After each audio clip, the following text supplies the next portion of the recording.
చెప్పు, ఎవరమ్మ మంచిది? మీ అమ్మే. ఎవరు నాన్న మంచోడు? మీ నానే. ఎవరక్క బెస్ట్? మీ అక్కే. ఎవరమ్మ గయాలది? మా అమ్మే. ఎవరక్క గొడవలు పెట్టుకుంటది?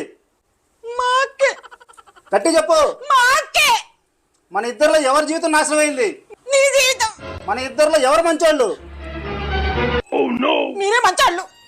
మన ఇద్దరిలో ఎవరు భయపడతారు? నేనే. ఇంట్లో ఎవరు వంటలు చేయాలి? నేనే. గట్టి చెప్పు. నేనే చేయాలి. నోరు మూసుకుని ప్రతిరోజు లేవగానే ఉదయాన్నే వంట చేసి ఆఫీసు పంపించాలి, సరేనా? పొద్దున లేసి వంట చేయకపోతే తోలు తీస్తా. ఏంటి 7 అయినా లేగలేదు? గిన్నెలు ఎప్పుడు తోముతావు? వంట ఎప్పుడు చేస్తావు? ఆఫీస్కి ఎప్పుడు వెళ్తావు? చేస్తా ఇప్పుడే చేస్తా. పోనీలే, కలలోనైనా నా కళ నెరవేరింది.